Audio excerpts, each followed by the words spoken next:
Charlemagne décide de lever le siège de Saragosse et donne le signal de la retraite. Sur le chemin du retour, il ordonne à son armée d'attaquer Pampelune et de piller la ville.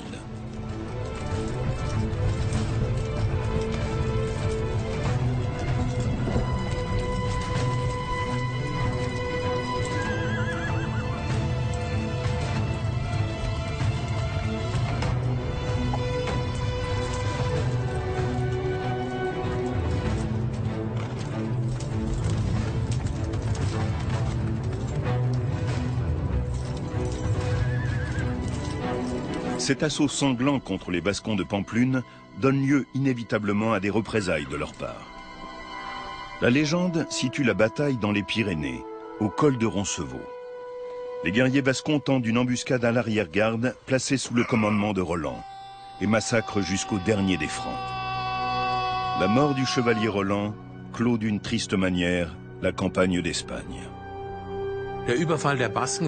L'attaque des Vascons devait venger le pillage de Pampelune par Charlemagne après le siège infructueux de Saragosse.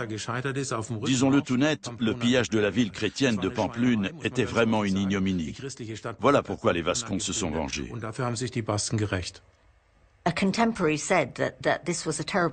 À l'époque, on a dit que ce terrible revers avait assombri l'âme de Charlemagne et qu'il ne s'en remettrait jamais. Pourquoi ? D'une part, le roi avait perdu le butin qu'aurait dû lui rapporter le pillage de ces villes. Ça, c'était l'aspect économique de cette campagne. Mais d'autre part, et surtout, l'un de ses plus proches compagnons d'armes, Roland, avait été tué. Pour Charlemagne, c'était une perte terrible. Sa foi et son honneur ont été ébranlés de voir Roland et d'autres hommes de confiance mourir pour lui. La campagne d'Espagne, cela restera entre nous, a été une débâcle. Mais as-tu déjà lu un récit qui relaterait les débâcles de César? Non. Alors je ne relaterai pas les siennes. Parce que personne n'est infaillible, Johannes. Pas même Charles, qui était pourtant un roi pieux et éminemment respecté. Mon travail consiste à léguer à la postérité une image exemplaire de sa vie. Je vais donc écrire ceci. Charles et son armée ont traversé les Pyrénées. En chemin, il a assiégé les villages et les châteaux qu'il a croisés et s'en est rendu maître. Puis il a fait demi-tour, il n'avait encore subi aucune perte. Mais en partant des Pyrénées, il a tout de même essuyé l'assaut d'une troupe de rebelles vascons. Einhard hat in seiner Dans sa biographie de Charlemagne, le chroniqueur Eginhard avait sûrement l'intention de rapporter fidèlement les événements. Tous les points de son récit sont conformes à la réalité que nous connaissons dans l'état actuel des recherches historiques. Trivialement, on peut dire qu'il n'a pas menti. Mais comme tous les chroniqueurs, il a relaté les événements à sa façon. Il a tendance à montrer Charlemagne sous un jour favorable, ce qui est compréhensible. Il a de l'admiration pour le roi des Francs, ce qui lui donne forcément un regard subjectif. Mais il ne fait pas d'entorse à la réalité historique.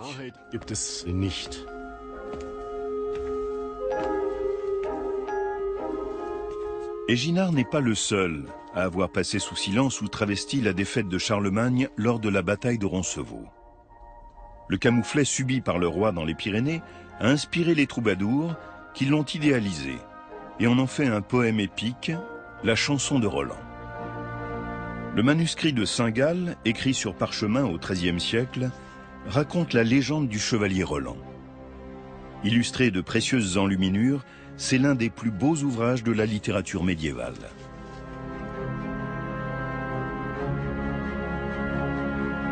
D'après la légende, le comte Roland, blessé à mort, sonne du cor pour appeler Charlemagne à son secours. Mais celui-ci arrive trop tard et il ne peut que constater la mort de son compagnon d'armes.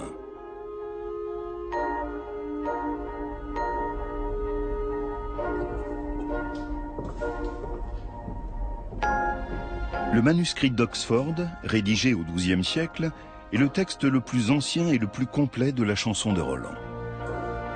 Les historiens le considèrent comme le texte original de la célèbre chanson de geste. Le professeur Wolf Steinsiek l'a traduit à partir de l'ancien français.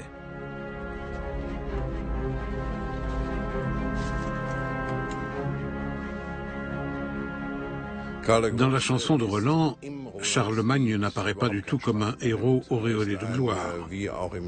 Le manuscrit le présente comme un souverain âgé, entouré de princes jeunes et dynamiques, qui se retrouvent tout le temps dans des situations inextricables.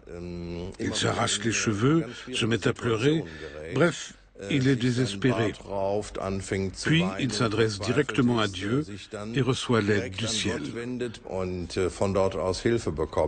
La chanson de Roland s'achève sur ces mots « Comme ma vie est pénible ». Charlemagne n'a donc rien d'un héros glorieux. À part ça, l'ensemble du texte décrit une épopée héroïque mettant en scène la victoire du christianisme sur le paganisme et celle du fidèle vassal sur le traître.